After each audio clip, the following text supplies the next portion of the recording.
সুপ্রিয় শিক্ষার্থীবৃন্দ, essential study এর পক্ষ থেকে তোমাদেরকে জানাই স্বাগতম। আজকে আমাদের ভিডিওর টপিক হচ্ছে সপ্তম শ্রেণীর ইংরাজি বইয়ের পেজ 14। এখানে যে টেবিলটা রয়েছে ইনশাল্লাহ এই টেবিলটা এখন আমি তোমাদের সাথে শেয়ার করব।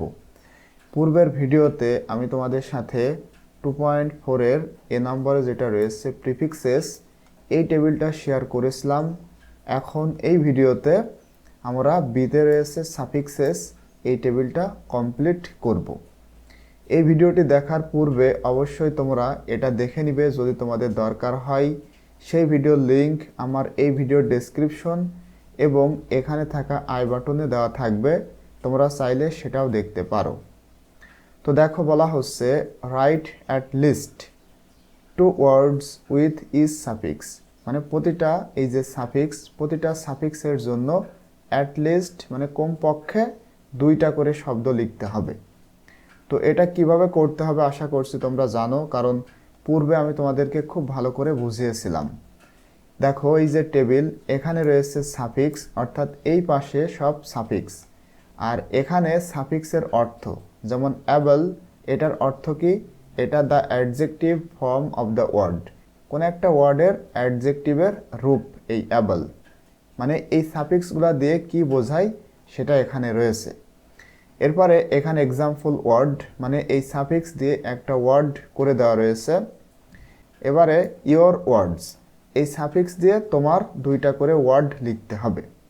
তারপরে ইয়োর সেন্টেন্সেস, তোমার বাক্য, মানে এখানে যে ওয়ার্ডটা লিখবে এই সাফিক্স দিয়ে, সেই ওয়ার্ড দিয়ে তোমাদের সেন্টেন্স লিখতে হবে। তো এটা খুবই সহজ। তো এটা তোমরা কিভাবে করবে দেখো, আমি এখানে অলরেডি লিখে রেখেছি, এখন এখান থেকে জাস্ট বুঝিয়ে দিব। এবং ভিডিওটি শুরু করার পূর্বে তোমাদের কাছে অনুরোধ থাকবে, তোমাদের যদি আমার এই ভিডিওটি ভালো লাগে please subscribe my channel and stay connected. আর তুমি যদি অলরেডি সাবস্ক্রাইব করে থাকো তোমাকে অসংখ্য ধন্যবাদ। তো দেখো, এখানে প্রথমটা করে দেওয়া রয়েছে অ্যাবল, এটা the adjective form of the word, এবং এটা হচ্ছে একটা করে দেওয়া রয়েছে অ্যাচিভেবল। অ্যাচিভেবলটা করে দেওয়া রয়েছে, আমাদের 2টা লিখতে হবে। দেখো লেখা রয়েছে কমফর্টেবল, ক্যাপাবল, বাংলাটা আমি এখানে লিখে দিয়েছি, তোমরা চাইলে দেখে নিতে পারো। এবং কমফর্টেবল দিয়ে sentence, the seat is very comfortable. Capable দিয়ে সেন্টেন্স রয়েছে, I am capable of leading my class. তো এভাবে তোমাদের বাকিগুলা কমপ্লিট করতে হবে।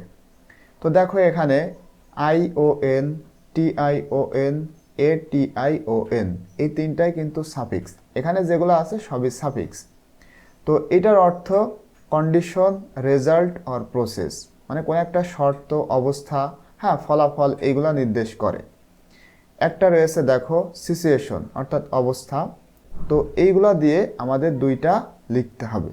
দেখো লিখেছি এডুকেশন এবং আরেকটা ক্রিয়েশন, দেখো লাস্টে কিন্তু সাফিক্স রয়েছে। তো এডুকেশন এবং ক্রিয়েশন দিয়ে সেন্টেন্স লিখেছি। দেখো, education is important for everyone, মানে শিক্ষা সকলের জন্য গুরুত্বপূর্ণ। ক্রিয়েশন দিয়ে লিখেছি, দেখো the artist showed his creation at his exhibition. তো এইভাবে তোমরা লিখতে পারো। এরপরে দেখো IVE, এটা কি? The adjective form of the word, কোন একটা ওয়ার্ডের অ্যাডজেক্টিভ রূপ। তো একটা করে দেওয়া রয়েছে অ্যাক্টিভ, আমাদের 2টা লিখতে হবে। লিখেছি দেখো ক্রিয়েটিভ, পজিটিভ, এই 2টা আমরা লিখেছি।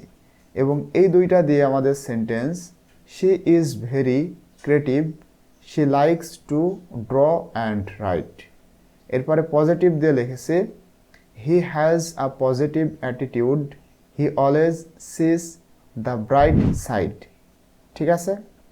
এরপরে দেখো AL অথবা IAL, এটা কি? The adjective form of the word, কোন একটা ওয়ার্ডের এটা অ্যাডজেক্টিভ রূপ। তো একটা করে দেওয়া রয়েছে কর্ডিয়াল, আমাদের 2টা লিখতে হবে। লিখেছি দেখো ন্যাচারাল, স্পেশাল, লাস্টে কিন্তু AL আছে। তো এই 2টা দিয়ে sentence, the flowers have a natural fragrance. এবং স্পেশাল দিয়ে লিখেছি, you are very special to me.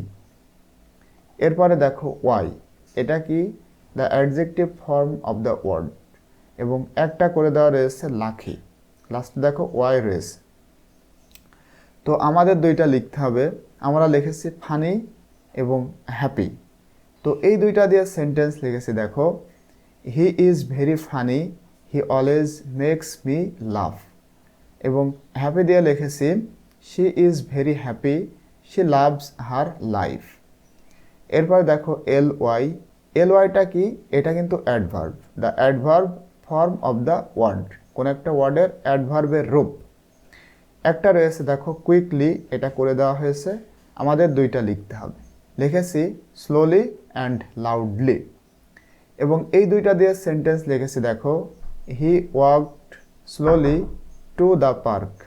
এবং আরেকটা সেন্টেন্স লিখেছি she sang loudly in the shower. এভাবে কিন্তু তোমরা লিখতে পারো। এরপরে দেখো নেস, এটার অর্থ হচ্ছে স্টেট অর কন্ডিশন, মানে শর্ত বোঝায় অথবা কোনো একটা অবস্থা বোঝায়, যেমন পলাইটনেস মানে ভদ্রতা। তো এইটা দিয়ে আমরা দুইটা লিখেছি দেখো, কাইন্ডনেস এবং স্যাডনেস। কাইন্ডনেস এবং স্যাডনেস দিয়ে সেন্টেন্স লিখেছি দেখো, he showed his kindness by helping the old lady. এবং স্যাডনেস দিয়ে লিখেছি she felt sadness when she lost her pet. তাহলে এটা তোমরা লিখতে পারো, এবং আমি কিন্তু খুব সহজ করে দিয়েছি যেন তোমরা সকলেই খুব ভালো করে বুঝতে পারো। এরপরে দেখো ও ইউএস, এটা পজেসিং আ কোয়ালিটি, মানে কোনো একটা গুণ ধারণ করে, যেমন ভার্চুয়াস, ভার্চুয়াস মানে গুণ। এবং এইটা দিয়ে আমরা দুইটা লিখেছি দেখো, জেনারাস এবং ডেঞ্জারাস। তো এই দুইটা দিয়ে সেন্টেন্স লেখা হয়েছে, হি is very generous, he always shares his things. এবং ডেঞ্জারাস দিয়ে লিখেছি, the snake is very dangerous, it is venomous. Venomous শব্দের অর্থ বিষাক্ত, এখানে দেখো লিখে দেওয়া রয়েছে। এরপরে ফুল, ফুল অফ মানে পরিপূর্ণ, যেমন একটা রয়েছে কেয়ারফুল। এভাবে আমাদের দুইটা লিখতে হবে, লিখেছি দেখো হেল্পফুল অথবা গ্রেটফুল। তো এই দুইটা দিয়ে সেন্টেন্স লিখেছি, she is very helpful, she always lends a hand. এরপরে গ্রেটফুল দিয়ে সেন্টেন্স লিখেছি, he is very grateful, he always says thank you. তোমাদের যদি আমার এই ভিডিওটি ভালো লাগে অবশ্যই ভিডিওতে একটি লাইক করবে, এবং তোমাদের কেমন লাগতেছে সেটা অবশ্যই আমাকে কমেন্টে জানাবে, এবং কোন কোন টপিকের ওপরে তোমাদের ভিডিও দরকার সেটা অবশ্যই আমাকে কমেন্টে জানাবে। এরপরে দেখো আইএনজি, মেকিং কন্টিনিউয়াস টেন্স, মানে কন্টিনিউয়াস টেন্স তৈরি করে, যেমন রাইটিং একটা রয়েছে, আমাদের দুইটা লিখতে হবে, লিখেছি রিডিং এবং সিঙ্গিং। এই দুইটা দিয়ে সেন্টেন্স লিখেছি, হি ইজ রিডিং আ বুক। এবং সিঙ্গিং দিয়ে লিখেছি, she is singing a song. তো আশা করছি তোমরা এটা বুঝতে পেরেছো। তো আজকের এই ভিডিওটি এই পর্যন্তই। ইনশাল্লাহ নেক্সট ভিডিও আমি তোমাদের সাথে 2.5 শেয়ার করব।